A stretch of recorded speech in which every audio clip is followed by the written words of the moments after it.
Welcome to the Level Up Your Band podcast, episode 85.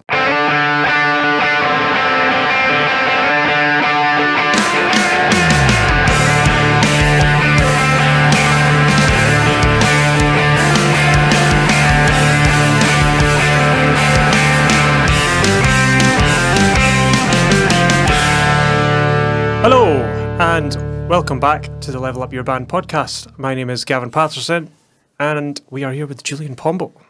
Hello.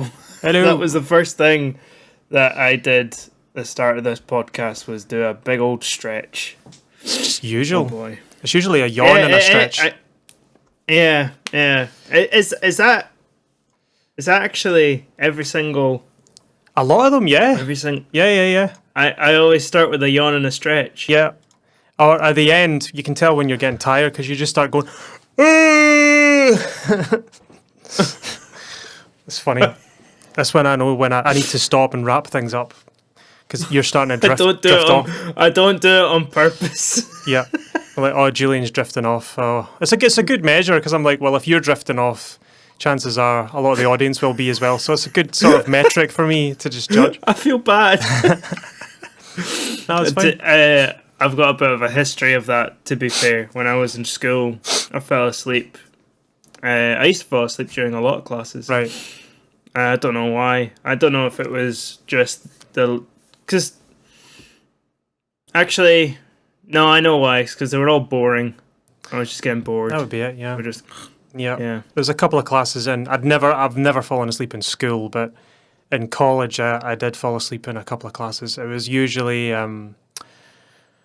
I can't remember what it was called. I think the class was called networking music. Yeah. So it was like a segment in the diploma. It was like you had to do a section on networking, which just basically means socializing as a musician. And they used to talk about like labels and business terms, and I would just go to sleep because, I'd be up at 6:30 in the morning, 2-hour train ride, and then that would be my first class on a Monday morning, 9:00, and I'd just be, because I'd be sleeping on the train as well. I just just terrible. Anyway, yeah, how are you this week? I'm okay. All prepped for the wedding? More or less, yeah.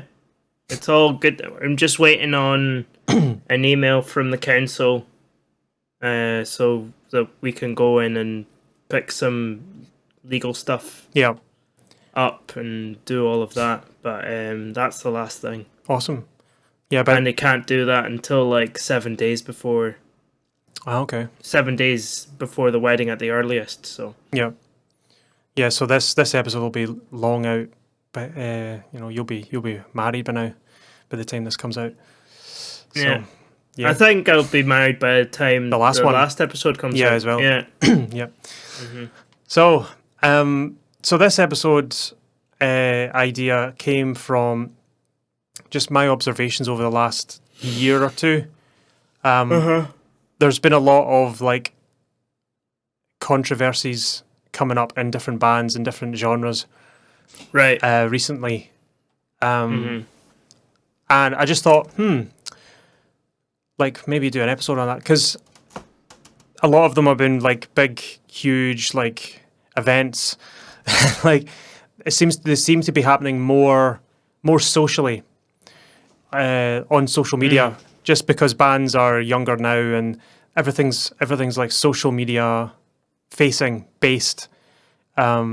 So all the controversy that ever happens in a band always ends up on social media, because that's where everything is now. So I just thought it was kind of interesting. I hadn't really thought about it before. Probably because I haven't really been involved in anything so controversial that I had to inform fans or anything like that. It's never been a thing. But there's some bands I know of that have been involved in big controversies, and they had to do the sort of public, whether it was a public apology or statement or all this stuff. So I was like, this is quite interesting. So yeah, we'll we'll go into it a bit, and it'd be cool to get your input as well. So, yeah, there's two points of controversy that I want to talk about. So, public facing and then sort of inward facing, or like between band members. So, like public facing would be like a controversy that happens and everybody can see it, like the audience, the fans, the people from the outside can see this thing happening. And then controversies that happen within a band that can lead to its demise. So like just band members being roasters and stuff, but it ends up becoming much bigger than just a little argument or something like that. So there are loads of bands. See when you like Google this stuff, like there's thousands of like examples of this kind of stuff happening. It's constant. So there's one comes to mind. There's a friend of mine, well, a friend of a friend. Basically, the band had to kick out one of the members because he was taking loads of drugs and abusing women, stuff like that. And this got out, like someone reported him or whatever. And of course, guilt by association kind of kicks in, and then he gets kicked out of his band and all this kind of stuff. So, yeah, things like that. So, we'll start with public facing. So, public facing, this is when some of the band members or the band itself creates a controversy that turns fans against them, or could potentially turn fans against them. So this is because some bands deal with it differently. Some bands have a controversy happen and then they don't do anything about it, and some bands are really like they really are into it. So this is things like social media posts, sexual misconduct, copyright disputes, collaboration with artists with bad reputations. So that's the guilt with association thing. So you yourself could be fine, but the person you are collaborating with could be, implicated or whatever. So I've got a couple of examples here. First example, I can't remember his name. Winston something, I can't remember. The banjo player from Mumford and Sons. I don't know have you heard that story? Yeah, I heard about it. Yeah, so he stepped down from Mumford and Sons. He left the band because a tweet that he posted got flack, negative comments. He basically, I don't think the band fired him. He kind of fired himself because of the massive backlash he got from one tweet. And to save association with the band, he wanted the band to keep going, and he didn't want this tweet to destroy the band. So he took a kind of selfless kind of approach and went, right, I'm just going to have to leave the band because I want these guys to keep going. And that's what he did. I mean, you can question whether it was right of, people to judge the tweet or whatever. That's a different issue. But how he handled it, I think, was pretty good. Yeah. I mean, it's bad. I mean, you shouldn't have to leave your own band because you tweeted something. When you're stuck between a rock and a hard place, he took the best option. So his name's Winston Marshall. That's the one. Yeah, that's his name. It's an interesting thing. Just, I think the way they handled it was pretty good. It's bad in the sense that, well, he's left his band that he's put his heart and soul into for like 10 years or 15 years, and he's had to leave over a tweet, and it's petty and pathetic and ridiculous. But I think if he had stayed, the chances are, the good old internet mob would have came crushing down on them, and it would have negatively affected Mumford & Sons' their reputation, and their basically their bottom line, their income. So, well, that's speculative. You don't know that, but you see it happening to other bands where they don't do anything maybe, and then they get negatively affected. So that's one example of how to handle a situation like that. So, so moving on to Yeah. I've written here, basically any band from the 1970s has some sort of sexual misconduct charge thrown at them. Pretty much. Like, any artist from like the 60s or 70s. Yeah. You know, no one's safe. No. And I mean, some of them have come to light, and there's, you know, and it turns out that they were true, and then there's a couple that are, but there does seem to be a bit of a trend. Yeah. I don't know, like you know, you don't know until it's like fully investigated. Anyway, it's one of these things. It's annoying. Yeah. It's funny because around that time, like the 60s and 70s, you had the whole sexual revolution thing, and everyone was just like free love and all that. Yeah. And then we realized, oh no, it's not so free. And now we're kind of, you know, post hoc going back and saying, oh, this was wrong and all this. When at the time, like everyone was like, okay, well, this is fine. This happens all the time. This is happening all the time right now. Unless it's to do with underage stuff, then it's like, oh, yeah. That's bad. But I mean, obviously the underage stuff, we know plenty of examples of artists who are locked up in jail for. We'll get to that. Or artists that are getting locked up in jail as we speak. Yeah. Or who have probably been locked up in jail already by now. Yeah. So that kind of thing.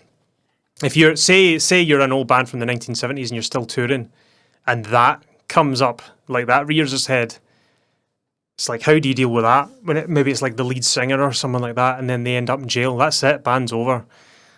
It's like that at that point the controversy is just it implodes upon the band. It's just, that's it. You're done. If it's like the drummer or, you know, a backing vocalist or someone who's kind of in the outer edges, you could just cut off that side, just bring in session players, and you might be able to survive it. But it's all about like damage control and all this stuff. But obviously this we're talking about, like, we're not talking about like beginner bands here. We're talking well established stuff. But that's kind of the thing. But the whole sexual misconduct thing, like I was saying, it seems to be kind of rife at the moment with some startup bands, like bands that have only just started in the last 5 years. There's a lot of stuff going on where bands are like releasing statements saying, you know, due to the recent controversy, we're having to turn down this gig. We're not playing tonight because of this thing is happening, and we are dealing with this issue. The guitarist or the drummer or whoever it is no longer part of this project. All this kind of stuff. I don't know, just over 2020 and 2021, I've seen like 5 examples of this happening. It's so weird. And it only seems to be in a certain type of genre. It's kind of more like the alternative rock kind of world. I don't know how, it's like the punk alternative rocky genre. I don't know. Maybe it's just my Facebook bias. Maybe that's just the bands that I like or whatever. But it was all coming in to my feed, and I was like, another one? Jeez, there's like an epidemic. Or maybe it's just because I'm only consuming a certain niche. Maybe it's happening in other places. Maybe the jazz scene's the same, but I don't follow the jazz scene, so maybe I'm not seeing it. Or the folk scene. I know the folk scene, Scottish folk scene's filled with sort of creepy stories and weird stuff. So I suppose it'll be everywhere, but maybe I'm just not seeing that. But what tends to happen is the bands, the thing comes out, maybe an allegation comes forward for one of the musicians, and then the band's like, what do we do? Right, there's this allegation. Is it true? Well, at that point, does it matter? Because it could be true, but it could be false. But the fans don't know that, and nobody can really know that. So you've got to make a decision. It's like, do we go on and just take it and hope that it's not true, and then we find out it is true, and then it devastates everything? Or we just deal with it right now and just say, look, because of this, we're going to have to ask you to leave. Or in the case of Winston, whatever his surname is, Winston Marshall, he's just decided, took it upon himself, like, I'm just going to leave because I don't want to take you guys down with me. Yeah. So in the case of copyright dispute, so this was just one example I saw. Do you remember Robin Thicke? Where did he go? Like he was like 2014. He was like the guy. He was like up there, and then suddenly he just vanished into thin air. Like he had a couple of hits, and then he did Blurred Lines, which was a massive controversy with the whole, half-naked women in his music video. That the lyrical content, and then this, the what you're going to get onto. Yeah. So, Blurred Lines is basically just a Marvin Gaye song. It's the same riff, very, very similar. I think it's the same key. It's the same beat. What's this song called? I can't remember the Marvin Gaye song. It's a really famous one. Anyway, Robin Thicke had to pay $7.2 million to Marvin Gaye for the copyright infringement. So that's a huge controversy, and I don't think he's ever recovered from that. I think he had one song after that. It was a kind of disco-y song with, I want to say Jessie J. It was like a 70s disco kind of rip-off song. And then after that, gone. That's clearly been a huge hit to him. Because he did, like, what did he do? He's done, I'm trying to think, he's actually not done that much. And it was like back in 2014, 2015, and it just went, he just got yeeted from the mainstream after Blurred Lines. It's quite funny. I think he's like released a couple of albums here, but right. So he's still trying. He's still doing stuff, but I don't know. Just doesn't look like there's much. Yeah. So that's a thing that happens. Another one was George Harrison. He had that big controversy with My Sweet Lord. And it was an old song, an old Motown song. I think he accidentally ripped off. And I didn't know that. You didn't know that? My Sweet Lord, yeah. I think he lost the case. Can you? Yeah, I'm just gonna give it a wee cheeky. I'm just listening to it just for 2 seconds. I won't put it in because we'll get copyright striked. Oh wow! It sounds exactly the same. Yeah, I know. It's the same chords and everything. Yeah. Even the hallelujahs and the do-lang sound exactly. Yeah. Wow. Yeah. His biggest hit. His biggest that's solo a new one. hit. I didn't know that. That is probably his biggest solo hit. My Sweet Lord, and it was. I think he lost the court battle thing for the copyright, and had to pay. So yeah, there's loads of examples of this happening, and how you deal with it. So say you're a band, you've released an album and everything's going well, and then you get someone slaps a copyright dispute, like, you stole this song from me. Well, first thing you want to make sure is you've got plenty of documentation of when you wrote that song. So if you have written a song and you make a voice memo or something on your phone, it's time-stamped. It's got a date on it. And if you send it around maybe to a friend or family member, that's also another timestamp. That's extra evidence in your favour that you wrote the song at a particular time. Now, obviously, if the person comes along and it's like, I wrote that 5 years earlier, then you're in deep trouble. If you genuinely did steal it, then, well, hell mend you. But yeah, if you didn't steal it and you have evidence that you wrote the song prior to when this other person is claiming, then you should be okay. So it's like we talked about this in the copyright episode. So one piece of evidence is not. It's only one piece of evidence. It's one piece of the pie. In order to build a case, you need multiple points of evidence. So a voice memo, a CD, a text message with the thing attached. What some people do is recorded delivery. So they put a CD in an envelope, take it to the post office, get a recorded delivery, send it to your house. Don't open it, and it's got a barcode on it stamped by the post office saying the date of delivery and all that. So clearly it's a CD it's got an age on it. So, and you can also go to a lawyer's office and they can declare like this is made now. So when you write a song, you can go and get it copyrighted like now. It's now mine. So if you collect all that evidence and have it in your favour, that builds towards your case if someone disputes it. So if you don't have that, if someone comes along and goes, that song's mine, and you recorded it a month ago, and you have no record of when you wrote it, then you're in a wee bit of trouble. Because you might end up losing the rights to your song. It doesn't happen very often at low levels because there's not much money at stake. But if you're starting out small and you blow up for some inexplicable reason, say you start off with 2 followers and then something happens and you suddenly get hundreds of thousands of follows like that.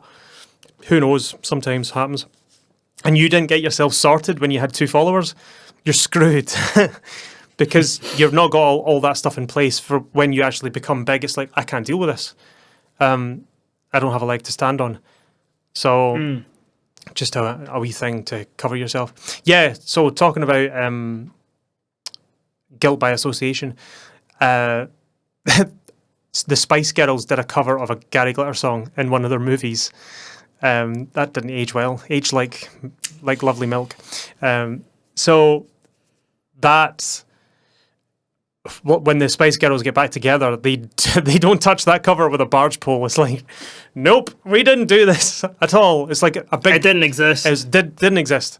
So it's like completely distanced themselves from it. Had they come out, with their new tour and they put that cover in, oh my God, that would just be like suicide. So funny. So... stuff like that, or collaborations with people like a featuring thing, featuring some artist, and then they get, I don't know, something thrown at them. Then it's like that. Oh no, we associated with them. Oh no, are we going to take flack for that? So with your collaborations, see, I get messages all the time, and your sister gets messages all the time from people on the internet saying, hey, want a collab? When I did drum covers, I would get a message like once a week at least of some other musician saying, hey, want to do a collaboration? So like I'll record drums, they'll record guitar or whatever, and we'll do like a cover over the internet. I don't know who these people are. Like they could be anything. Like if, I could do a collaboration with some random person on the internet and then turns out this person is a paedophile or something, and then I'm associated with that person. It's like, you might want to get to know these people before you start collaborating musically, or you don't know who you're involved with, Yeah. So no, it's something to look out for. Yeah, it's just be aware who you're potentially dealing with. I get so many messages from just randoms, like I got one today, constantly getting emails from these people like, oh, your webpage is really, really great. Can I offer you this and that? And I'm like, no, I don't know who you are. I don't know it's like cold outreach in a sense. It's less icky when it's like business stuff, because it's like, oh, well, you're just trying to provide a service. But when it's creative, it's like, oh, I loved your cover. I would love to do a collaboration. Like, no, I don't know. Maybe that's just me. Who are you? Like, I don't know anything about you. Establish a rapport with somebody, Yeah. Before you do something like that. And if you do that, if you send messages to people, say, oh, I love your stuff, let's collab. Like, that's not your opening line. That's like when you're trying to find a girl to date and just you say like, oh, I quite fancy that one. Hey, do you want to get married? It's like, no, you don't just jump to marriage. It's like, yeah, you don't just send DTF first message. Yeah, like you have to build a rapport. It's not like That's down to fish. down to fish. Yeah. You down to do some fishing. Yeah, Yeah. So of course. yeah, try and figure out people Go out first. to the canal. Anyway. Oh my god. So the second one, oh, he's yawning and stretching. This is a bad sign, right? We'll need No. We'll need to throw in some exciting stuff. Do you know what it is? It's because I'm concentrating. Right. Okay. I'm concentrating. Sure. No, honestly. Right. So band members. So this is sort of inward stuff. Now I've got loads of examples of this. This is fun. Yeah, there's previous episodes that we've done where this has happened. Aye. And a band has sort of like collapsed because of it. Yeah. Like Jefferson Airplane. That's exactly what I was going to say. One example. Yeah. Yeah. One that I've not touched, but I might do because it's a hotbed. Yeah. Is Fleetwood Mac. Oh yeah, of course. Because there's a lot of very passionate Fleetwood Mac fans. I'd be very scared to piss any of them off if they're listening. But that's another example, just loads of nonsense going on in the band, and then eventually the band just sort of Don't start a band with your spouse. Avoid it. Avoid it. It's a risk. Yep. It is a risk, Huge risk. It's hard to take criticism or critiques or advice from your band member if they are family or close knit relationships. It's hard to do that. Some people find that difficult. Not everyone. It's like when you're in a band and you're friends with the band members. Obviously, you're in a band with them, and one of them's like, "Oh, I don't like what you're playing there. Can you maybe try this?" Yeah, sure, okay, right, yeah, fine. But if it's your spouse or your sister, and they're like, "Oh, I don't like what you're playing there. What are you playing there?" Shut up. Blah blah blah. I'm telling mum. It's like, I don't know. It's like you've had years of that. Yeah. Sometimes it depends. It does depend on the person entirely, So like, so for example, with Rachel and I can work on things and can play through things. Yep. And I've even been in bands, or like I've been in a band that has been started by close friends, and then like somebody says something bad, and then everybody gets butthurt. Yeah. Or about it, and they're like, "What? You can't just say that. Like they're doing their best," kind of thing. It's just like, And then there's Erska, where we basically use the crudest language possible to tell each other to stop doing things. Yeah. I think when we enter a rehearsal, it should be, you should just leave your sensitivities at the door. In that example. Yeah, well, because it's got nothing to do with, I'm not going to take somebody saying anything about my bass playing personally, Yeah, it's Just like a personal attack. I've dealt with people like this that can't take criticism, and there's some people who can't take criticism full stop, and there's some that can't take it from family members. So I've had dealings with both. So I've had examples where family members of mine can't take criticism in a professional environment from another family member. I remember working in a sort of amateur dramatics type thing, and I was dealing with an actress in that, and I was doing musical type stuff, and I was just saying, "Oh, can we do that take again?" Because we were recording some like tracks and stuff for the show, and I was like, "Okay, that was good, but let's try again. I think we can maybe tighten up here." Wait, what do you mean? Was it not good enough? I was like, "Yeah, it was fine, but we're just gonna. There's just a little bit I think we could do a wee bit better." God's sake, all this stuff, and I was like, just calm down. Like, it's fine. Yeah, I'm not saying, uh-huh. oh, you're a disgusting, despicable human being. You should go die. Like, I'm just saying that was a good take, but I think we could do that wee bit better. Take the hit. It's fine.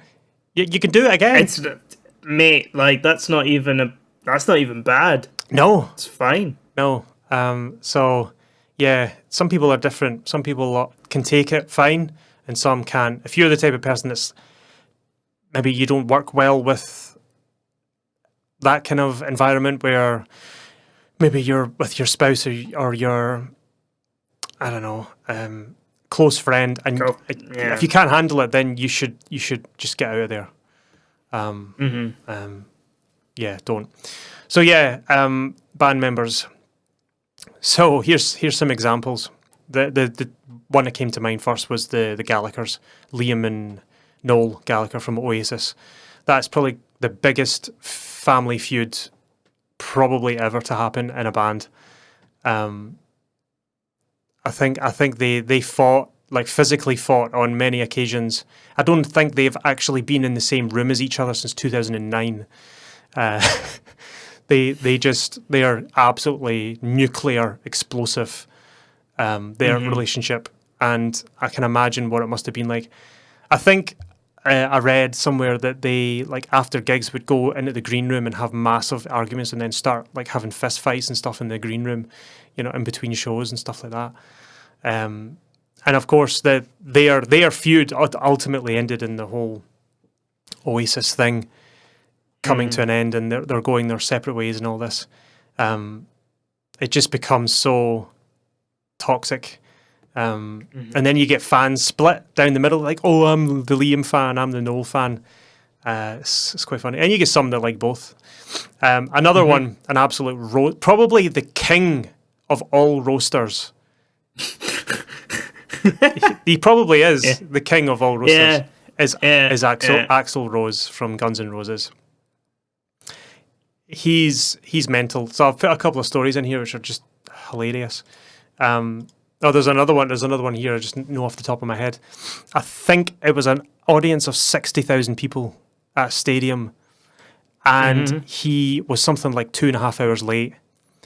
And I don't know if he turned up or he didn't. He just couldn't be bothered, or he was in his hotel room or something. I think he did turn up, but by the time he turned up, they had like 20 minutes left on the set. They played like 3 songs and left. And people had been paying like £150 a ticket or something to get in, and like furious, like the guy's just an absolute roaster. So the one here, he's talking about Slash, the guitarist in the band, and he's like, personally, I consider Slash a cancer and better removed. That's what he said about his guitarist. Just absolute mad lad. And he's done it on a pub. This was in an interview, like a public thing. Mental. And he's been through, like, that band has had so many different musicians in and out. He's left at one point, I think, as well, and tried to work with somebody else and came back. I think did he not try to, was it him? I think he tried to sing in AC/DC. They were talking about him replacing Brian Johnson, because Brian Johnson was stepping down from AC/DC, I think. And they were wanting to bring him in. I don't know if he did. I don't know if they did. That could have been a rumour. And there's this, apparently there's this term that roadies have. Oh, have you been yellow jacketed? I've never heard of this phrase before, but apparently it comes from when Axl Rose needed a yellow jacket that he forgot in England. He was performing in America, and he left this favourite yellow jacket in England. So he got his roadie to get on a plane, fly to London to get the jacket, and then fly home again back to America before he would even play the show. So it's the demands that you put upon your roadies and stuff like that, just your behaviour, and just how that. If you do it often enough, eventually that gets out, and you start to get a reputation as a band of being this controversial band that does this stuff all the time. Oh man. Yeah, it's mental. Imagine Yeah, there's loads of funny roadie stories with riders. Just type in Elton John rider request, and you'll get some right wacky ones. I'm not even gonna say it on this podcast. You can imagine. I'm gonna look it up. I'll tell you after. It's funny. Another one would be like The Who, classic. Like they went through a phase of blowing up hotel room toilets with cherry bombs. Like every hotel they went to, Keith Moon would throw cherry bombs down the toilet and blow it up because he thought it was funny. But he cost so much money. Like the record label was just paying for toilets and hotel rooms all the time. They must have spent tens of thousands of pounds on just mental cases. Mm-hmm. So all of this information of band members' behaviour and then the actual band's outward appearance, how to deal with it. So I don't know what you think about this, but this is kind of my takeaway. Just by looking at how bands resolve this or don't resolve it. As a rule, the band should be thought of as its own person. Mm-hmm. So the members aren't the band, and the band isn't the members. It's an entity that has its own agenda and its own goal. And the members that make up this entity, band, are there to serve the goals of the band. So if any member begins to stray from the core goals of that band, the emphasis should be put on the fact that this is not the opinions or actions of the band. You see that a lot. It's like, these following statements do not reflect the opinions of this entity. You know, you see it on likes of BBC or whatever. You know, they're interviewing. You see it in video games as well. Video games, you know? yeah. You see that a lot. Assassin's Creed, I think. Put that at the front. Like, this is not historical events or whatever it is. You know, this game was made by people with different views and faiths and backgrounds, and that's so they can avoid controversy. That's what that's about. It's a little, just say, don't come after us. It's not our fault that one of our members has done this. Like, we don't represent that. They don't represent us. It's kind of like and this game doesn't represent them or whatever. Yeah. It's a collective endeavor. And that seems to be the recurring theme whenever a band deals with something big, controversial. That's the thing they always say is like, you know, this person does not reflect our views. So you know, we've, you know, parted company with this person, or he's still in the band, but we, you know, his opinions are not the band's opinions. We are just, you know. That's kind of the rule. Obviously, there's some exceptions where maybe the opinions of the person is also the opinions of the band. Like, I don't know, Sex Pistols were like, F the government, and the individual members were also like, F the government. So they were like overtly political and overtly opinionated. Now, you get some bands that are completely opinionless. They haven't, you know, you just listen to their music. They're just bands that play music. They don't have, you don't know what their opinion is. Like, if it's an instrumental band, you've got absolutely no idea what their opinion is at all. So unless their songs are like, you know, giving it away. Yeah, their song titles. But like, I don't know. At the end of the day, I think a good approach to this kind of thing is just a total neutrality with the band. So whatever you do, you're not affiliating yourself with any group either way. I think this should apply even if say you get asked to play a gig that the majority of the band supports, but maybe two members don't. Right. Don't play the gig. Okay. In that, right? Even if like those 3 or 4 members of the 5 or 6 piece are like, yeah, no, we should definitely do this. I think it's better to just not align yourself either way and just be completely neutral. Depends what it is. Yeah, it depends on what it is, and the only time I would say that you should do it is if you've got a 100% agreement in the band. Right. At which point you can safely say that those are your views, and it's hard to get. It's fine. What if it's like well, it's not really a controversial thing. Say it's like, oh, we've been asked to play this festival, looks really good, but it's 700 miles away. And 5 of the members say, yeah, great idea. And one's like, no, I'm not going 700 miles. No. Oh no, that's a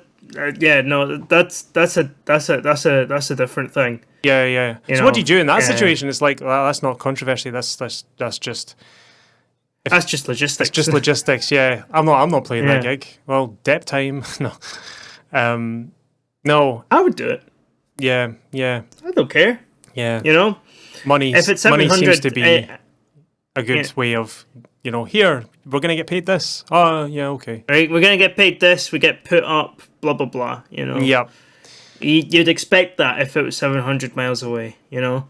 Imagine we got asked to do a gig in, like, the States, and they were like, yeah, it's $20 each, and you have to make your own way there, and you have to pay for your own accommodation. Mm-hmm. Nice. Well, we have been offered. We have been offered stuff over there.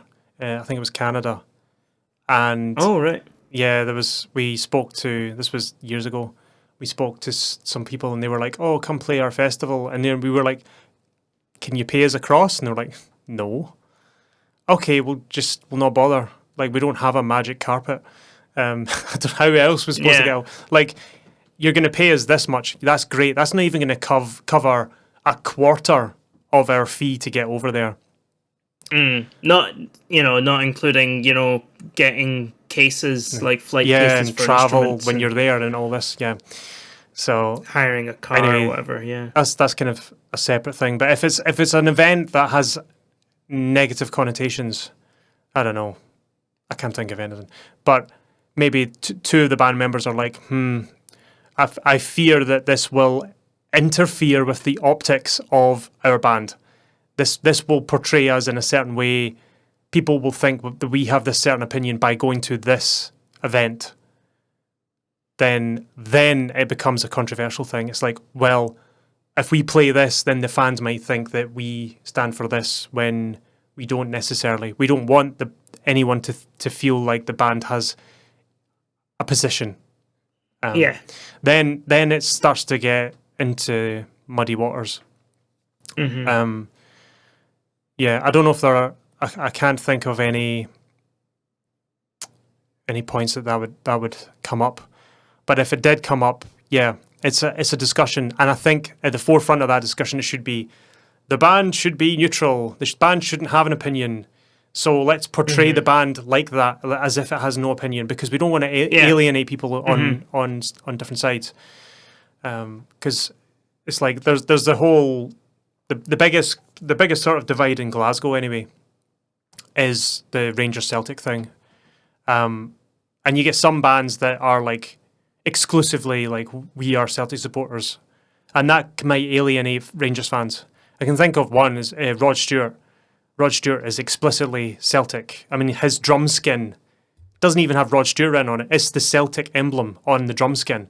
He's toured like that since the 80s, and that's fine. But when he comes to Glasgow, it's largely Celtic supporters that go and see him. There'll be a few Rangers fans, but what he's doing is he's picking a side explicitly, because the whole football team thing in Scotland, Glasgow, if you don't live here, it's an extremely deep rooted divide in Glasgow.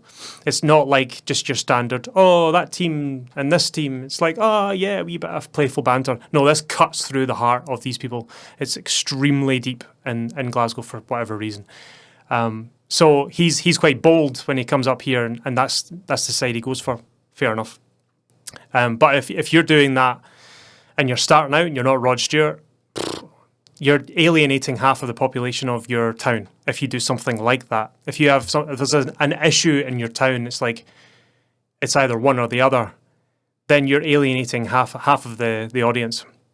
It's better just to remain neutral, I think, personally. That's why Switzerland's done so well for itself. I guess, yeah. Yeah. It's just sat there going, Yeah. Yeah, I guess so. So yeah, you can this all applies. This applies to the how to deal with band members as well, and you can do it up to a certain point. So yeah, so the whole the members don't make up the members make up the band, but the members individually don't represent the band's views. You can go along with this thing for a certain point until it goes too far. And the point at which it can be considered too far is the point that the public begins to feel that the problematic member is still a member of the band because the band tacitly approves of the behaviour of the member. So if there's a member being a roaster outwardly and everyone sees that person's being a roaster, the fact that the band is keeping that roaster in the band indicates that the band actually supports what this member is saying.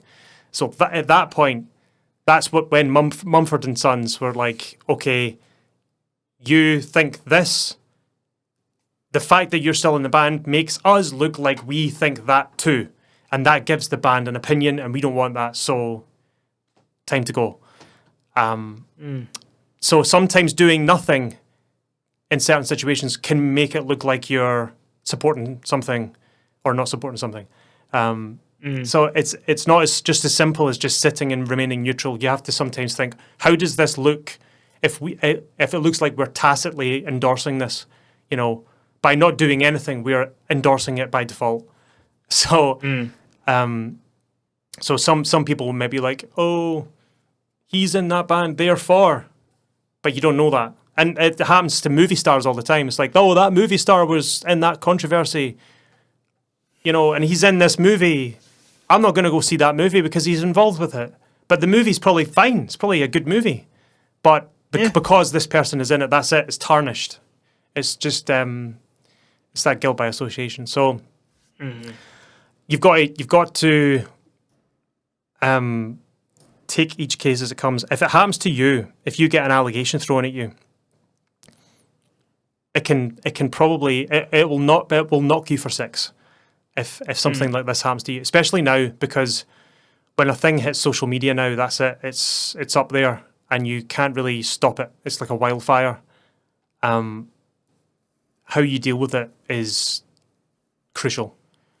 I hadn't really thought about all of this stuff until the last few months.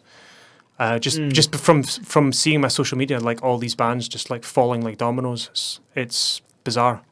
So yeah, I've never had to personally deal with anything so huge. It's usually just like, oh, band member has to leave because he's too busy or something benign like that. Yeah. So yeah, I just thought it was an interesting topic. Just a wee short episode. But yeah, if this kind of stuff happens to your band and you don't know how to deal with it, just keep in mind the neutrality of the band, how the band looks. How would it look if you remained the same? If you did nothing, how would that look? And if it's bad, then you need to take an action. If you think, no, we don't need to do anything, we don't need to apologise, everyone else is wrong, well, you've got a burden of proof there, because if everyone's screaming at you, then obviously that big reaction from a big crowd going, you're in the wrong, that can be like, oh no, I'm in the wrong. But maybe you're not in the wrong, maybe they're in the wrong. No. Maybe you're getting attacked by, well, obviously the people that attack you, they all have a problem with you, so they're going to attack you. All the people that like you aren't going to say, we like you. You know, you're more likely to receive negative criticism than positive. I don't know. It's humans. That's the way they are. It's just they gravitate towards negative more than positive. Yeah, people. So yeah, that's kind of all I had on that. Because I've heard of bands, friends who have been involved in controversies, and when it comes around, they have no idea how to handle it, and it can just completely wallop you. Because I think it's happened to you in a minute scale, but you were pretty upset with that whole situation, if I mind right. Which one was that? That was the whole The wedding band thing? Yeah. Oh, yeah. I mean, I was a bit annoyed because I was... first of all, the allegations were totally false. Yes. And so there was that. But it was just... I'd never encountered anything like this before. And I think, like everybody else, but like when somebody accuses me of doing something which I've really not done, it really riles me up. Like, more than anything else. Like, it's the only thing that really gets me going. It's just, like being accused of lying riles me up, basically. Right. And that's what was happening in that controversy. So that's why that threw me through a loop. Right. And that was also my first one. So, baby's first, false accusation. So I was like, I've been nothing but nice to this woman, Right. Right. Yeah, well, that's when it hurts, is when you know it's not true and you can't prove it. You can't prove it. Yeah. And imagine it had been something terrible, like they accused you of something that would be a criminal offence if true. Yeah. And you have no way of proving that. You're screwed. You're absolutely screwed. And there's nothing you can do about it. And that's you. You're tarnished forever. You're lucky it was so easy. Yeah. I was lucky in that people already knew who this person was. Yeah, they got a reputation. Like the wider community, and they were like, that person's a bit funny, so it's fine. You're fine. Don't worry about it. Yeah. There's been a couple of many controversies I've been part of, and nothing as big as that, and that's not even that big. So no. It's a weird one. So that's, if you are fine with that, that's all I had. That's all I've got on that anyway. If you have anything else to add to that, no, but might be worth maybe doing an episode on how to own up to your own mistakes, and just and how to do it in a proper and courteous way.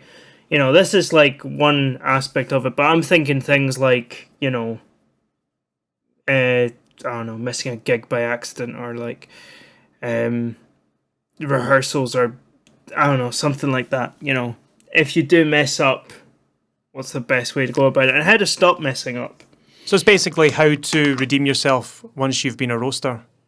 Yeah. We need the redemption arc. Yeah, okay, yeah. Yeah, that'll be fun. Yeah, do that. That'll be fun. Yeah, cool. So, yeah, that was controversial.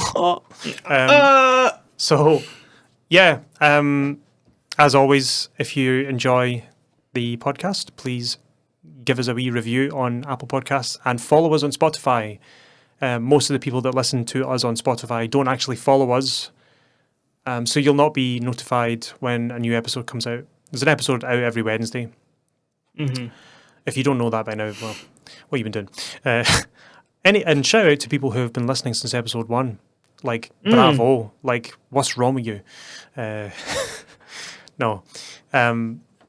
Yeah, thanks for listening through all these weeks. And this is 85 weeks, well, 84 weeks of podcasting. That's way more than we thought that we would do. It's great. If you're still listening, that's fantastic. I hope it's helped. If you've got any suggestions for some topics or guests, let us know on Facebook or Instagram, or send us a message on the website, levelupurband.com, and we'll definitely reply to you. And yeah, if there's any topic that you're like, oh, you've not really covered this, or maybe we have covered it, but you want us to get a new take on it, like a 2021 take on it, something that we did earlier on, we'll do it again. Hope that was helpful, and hope you all have a good week, and see you next time. Bye. Bye.